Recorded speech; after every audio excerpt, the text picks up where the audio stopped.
Good morning students, welcome to the Nilesh academy. आज जो है हम एनसीईआरटी क्लास 8 चैप्टर फर्स्ट कैसे कब और कहाँ को डिस्कशंस करेंगे। यदि आपने मेरा चैनल सब्सक्राइब नहीं करा है तो प्लीज़ इसे सब्सक्राइब कर लें। और यदि आप मेरे कोर्सेज़ के बारे में डिटेल या नोट्स के बारे में आप डिटेल चाहते हैं तो आप मेरे इस नंबर पर भी आप कॉल कर सकते हैं। तो हम स्टार्ट करते हैं हमारा फर्स्ट चैप्टर। फर्स्ट क्या पूछ रहा है कि तारीखें कितनी महत्वपूर्ण होती हैं। फर्स्ट हमें मेन हिस्ट्री में दिया गया है तारीखें कितनी महत्वपूर्ण होती हैं। तो आपने कई बार देखा होगा कि लोग बाग इतिहास के बारे में बोलते हैं कि यार इतिहास तो एक प्रकार से तारीख और डेट से बस याद करते जाओ रटे जाओ, यही इतिहास होता है। जबकि इतिहास कहीं और ज़्यादा मायनों में इम्पोर्टेंट होता है। इतिहास यहाँ पर ही सिमट कर नहीं रह जाता। तो इतिहास क्या है? इतिहास एक प्रकार से अलग अलग समय पर, ठीक है ना, अलग अलग समय पर, डेट मीन्स मिडेवल आएगा आपके पास, मॉडर्न आएगा, एंशंट आएंगे, तो ये क्या हो जाएंगे, अलग अलग समय होंगे और इन पे क्या होंगे, अलग अलग बदलाव होंगे, ठीक है ना। तो क्या होगा, इतिहास क्या है कि अलग अलग समय पर आने वाले बदलावों के बारे में ही होता है, ठीक है ना, यही आपको बताएंगे। तो अब तारीखें कौन सी इंपॉर्टेंट होंगी ये हम इस पर डिस्कशंस करेंगे। पहले मैं आपको बता दूं कि रॉबर्ट जो क्लाइव था, ठीक है ना, रॉबर्ट क्लाइव ने रेनेल को क्या करा था, हिंदुस्तान के नक्शे को तैयार करने की जिम्मेदारी सौंपी थी रेनेल को। और 1782 में, ठीक है ना, 1782 में जेम्स रेनेल द्वारा भारत का या हिंदुस्तान का पहला नक्शा तैयार किया गया, ठीक है ना। ये डेट्स क्या है, इंपॉर्टेंट है। अब हम आते हैं हमारे इतिहास पर कि आखिरकार तारीखें कौन सी तारीखें महत्वपूर्ण होती हैं। तो आपने कभी चाय का घुट पीते हुए सोच रहे होंगे कि यार आखिरकार ये चाय जो है लोग बागों ने कब पीना शुरू कर दिया होगा। या आप रेलगाड़ी में बैठे होंगे तो आपने ये सोचा होगा कि यार ये रेलगाड़ी जब नहीं थी तब लोग यात्रा कैसे करते थे। या अखबार हम ले लें, अखबार से भी हम ये समझ सकते हैं कि जब अखबार नहीं चलते थे तो लोग बाग अपना मैसेज या संदेश कैसे एक दूसरे तक पहुंचाते थे। तो ये कई सारे आपको एग्जाम्पल या दिमाग पर आमतौर पर आते ही होंगे। तो हम यहाँ पर देखेंगे कि एक प्रकार से हम चाय का घूंट को ही ले लें कि चाय का घूंट हमने कब पीना शुरू करा होगा। तो कोई सी भी चीज़ जो होती है किसी डेट या पर्टिकुलर डे पे स्टार्ट नहीं होती है। कोई सी भी चीज़ धीरे धीरे धीरे स्टार्ट होना शुरू हो जाती हैं। इसी प्रकार आप यदि राष्ट्रीय आंदोलनों को भी देखें, हम ये सोचते होंगे कि राष्ट्रीय आंदोलन जो होंगे 90s के दौर में या 80s के दौर में ही स्टार्ट होंगे, ऐसा बिल्कुल नहीं है। इनके बदलाव जो होंगे कई वर्षों पूर्व ही स्टार्ट हो जाएंगे। आप किसी डेट पर आप ये नहीं कह सकते हैं कि इस तारीख के दिन हमने राष्ट्रीय आंदोलन शुरू करने का सोचा था या विचार किया था। तो उदाहरण के तौर पर आप ये देख सकते हैं कि ये आपको एक लिप्टन टी का एक एडवर्टाइजमेंट दिखाई दे रहा है जिसमें एक व्यक्ति जो है घोड़े पर सवार है। एक्चुअली में ये व्यक्ति और कोई नहीं, रानी विक्टोरिया का जो तीसरा बेटा है आर्थर, वो है, ठीक है ना। रानी विक्टोरिया का तीसरा बेटा है आर्थर, उस पे एड बनाया गया है लिप्टन टी के ऊपर। और इसको पदवी दी थी ड्यूक ऑफ कैनॉट की, इसको पदवी मिल चुकी है, ठीक है ना, रानी विक्टोरिया के तीसरे लड़के आर्थर को। तो अब हम देखते हैं आखिरकार कौन सी ऐसी डेट हैं जो इंपॉर्टेंट होती हैं हिस्ट्री के अंतर्गत। तो आपने देखे होंगे कि कई सारे गवर्नर्स आएंगे, ठीक है ना, भारत देश में कई सारे गवर्नर्स जनरल्स आएंगे, वायसराय आएंगे।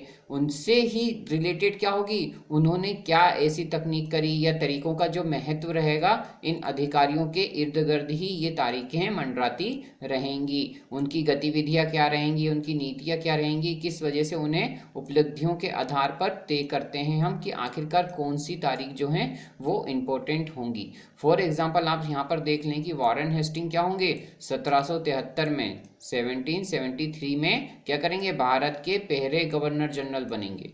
तो क्या होंगी कि कई तारीखें क्या होंगी इनके इर्द गिर्द ही आपको देखने को मिलेंगी। अब हम देखते हैं नेक्स्ट कि हम अवधि कैसे तय करते हैं, आखिरकार टाइम ड्यूरेशन हम कैसे तय करते थे या कैसे करते हैं। अब हम देखेंगे कि 1857 में एक जेम्स मील नाम का एक व्यक्ति रहेगा जो कि स्कॉटलैंड निवासी होगा।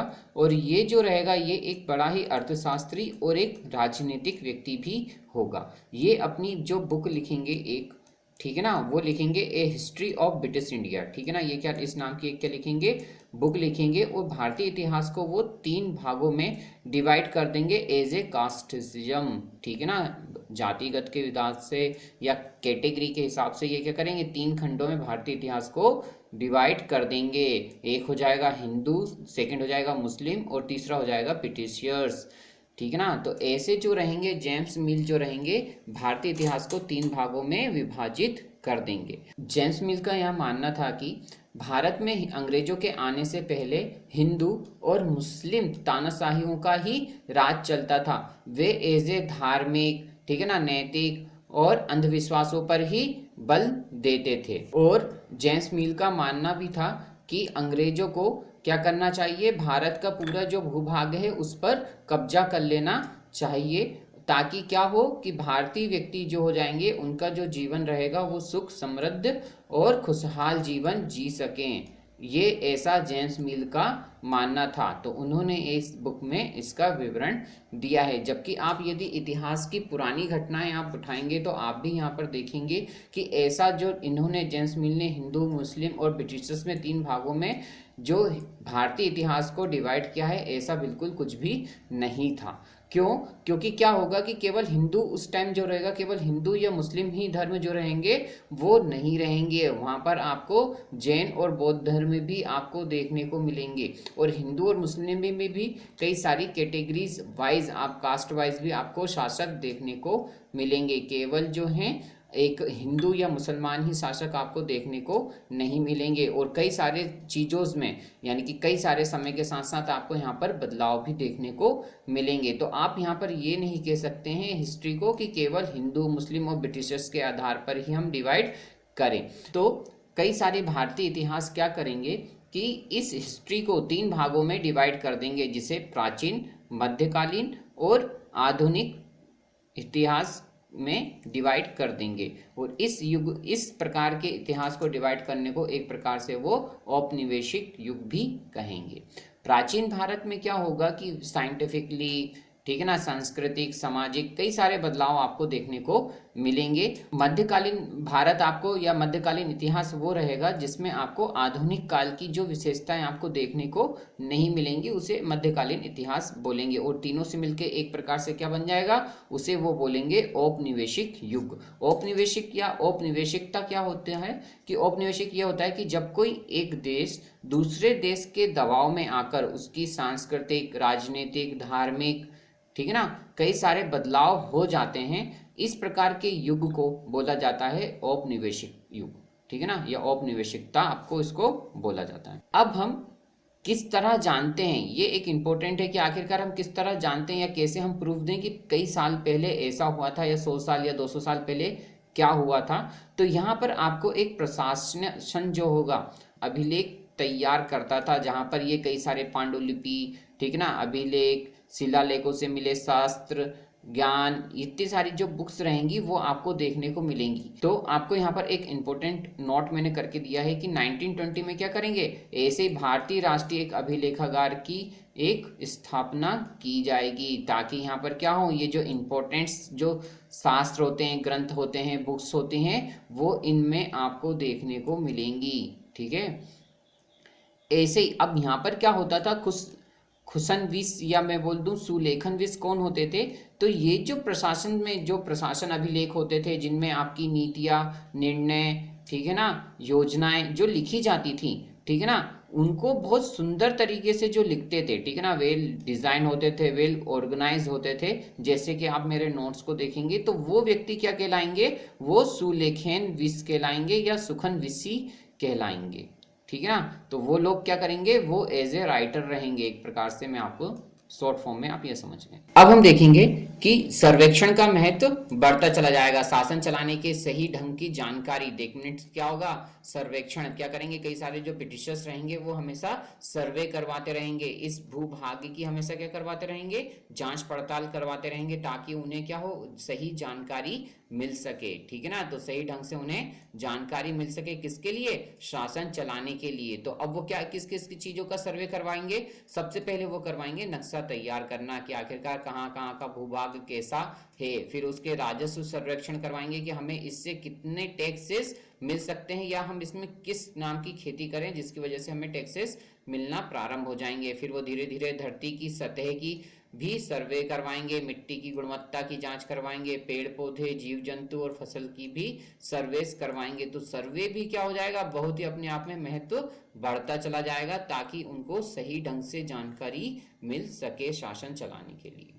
अब यहाँ पर हम देखेंगे कि जो ये आधिकारिक रिकॉर्ड होते थे, कई सारे आपको भारतीय राष्ट्रीय अभिलेखकार में भी आपको कई सारे अभिलेख देखने को मिलेंगे, पांडुलिपि देखने को मिलेंगी।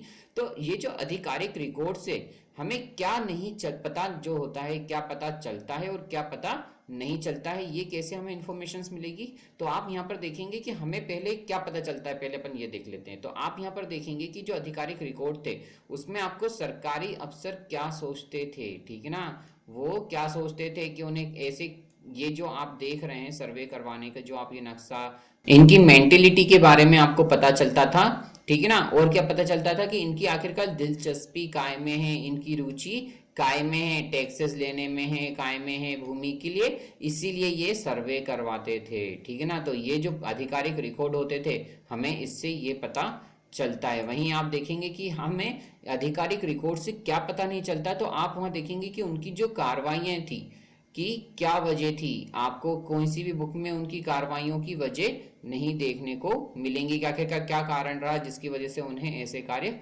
करने या ऐसी कार्यवाही करनी पड़ी। सेकंड, आपको क्या पता नहीं चलेगा कि देश के दूसरे लोग क्या महसूस करते थे, ठीक है ना।